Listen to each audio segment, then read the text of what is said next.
بسم اللہ الرحمن الرحیم۔ ایک عالم دین شیخ جعفر شوستری فرماتے ہیں کہ میں مولا عباس علیہ السلام کے حرم میں بیٹھا ہوا تھا، دعا اور عبادت میں مصروف تھا۔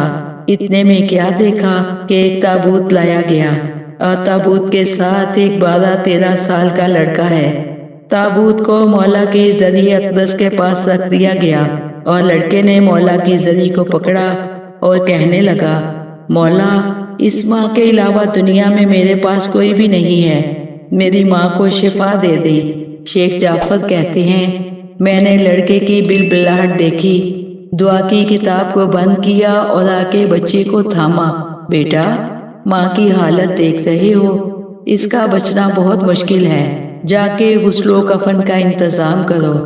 اس لڑکے نے سر اٹھایا، غور سے دیکھتا ہے اور کہتا ہے، شیخ آپ عالم دین ہیں، غیر آ کے ان کے ہاتھ سے خالی نہیں جاتے، اور آپ مجھ سے کہہ رہے ہیں کہ جا کے غسل و کفن کا انتظام کروں۔ اور جب میں نے اس کا جذبہ دیکھا تو میں نے کہا، تم جانو اور مولا عباس جانے۔ پھر میں اپنی دعا میں مصروف ہو گیا۔ پھر میں نے دیکھا کہ اس لڑکے نے ایسی جسارت کی کہ میں ہل گیا کہ یہ کیا بدتمیزی ہے۔ میں نے دیکھا اس نے زری میں ہاتھ ڈالا اور کہا، مولا عباس، غیر آ کے یہاں سے لے جاتے ہیں اور میں اتنی دیر سے فریاد کر رہا ہوں، آپ میری فریاد نہیں سن رہے۔ اے آقا ابو فضل العباس، سن لیں، اگر میری ماں کو شفا نہیں ملی تو میں نجف چلا جاؤں گا اور آپ کے بابا امیر المومنین علیہ السلام سے شکایت کروں گا۔ میں لرز گیا، یہ کیا بدتمیزی کر رہا ہے۔ اس نے صرف کہا نہیں بلکہ حرم سے باہر چلا گیا۔ پھر میں نے دیکھا تھوڑی دیر کے بعد تابوت میں جنبش ہوئی، اس لڑکے کی ماں اٹھ کر بیٹھ گئی۔ کافی دیر بعد اس کا بیٹا آیا، ماں نے بیٹے کا ہاتھ تھاما اور ذریعہ اقدس کا طواف شروع کر دیا اور اپنی دیہاتی زبان میں شکر ادا کرنا شروع کیا۔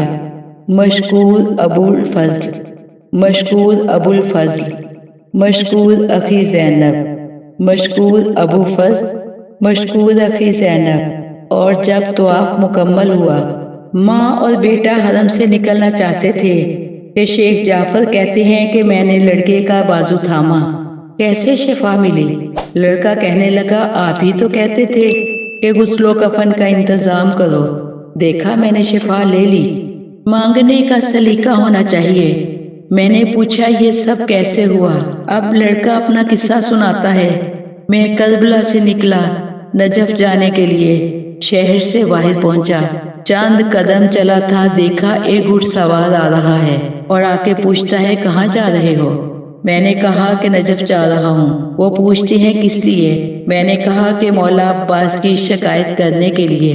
تو وہ کہنے لگے، کیا نوکر مالک کی شکایت کرتے ہیں؟ کیا کیا عباس نے جو شکایت کرنے جا رہے ہو؟ تو میں نے کہا، دنیا کو عطا کرتے ہیں، میرے پاس ماں کے سوا کوئی نہیں۔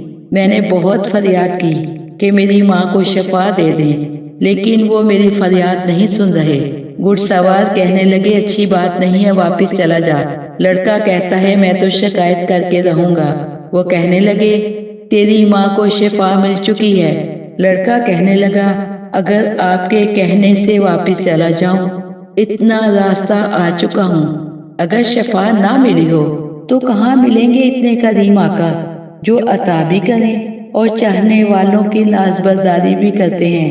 آنے والے نے کہا، اگر نہیں یقین آتا، آ میرے گھوڑے پر سوار ہو جا، میں تجھے کربلا لے چلتا ہوں، اپنی آنکھوں سے اپنی ماں کو بھی دیکھ لے، اگر شفا مل گئی ہو تو ٹھیک، ورنہ میں وعدہ کرتا ہوں اپنے گھوڑے پر تجھے نجف پہنچا دوں گا۔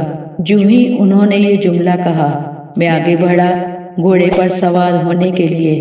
دیکھا کہ گھوڑے کا قد بہت بڑا ہے۔ میں نے کہا، آپ کے گھوڑے کا قد بہت بڑا ہے، ذرا اپنے ہاتھوں کا سہارا دیں تاکہ میں سوار ہو سکوں۔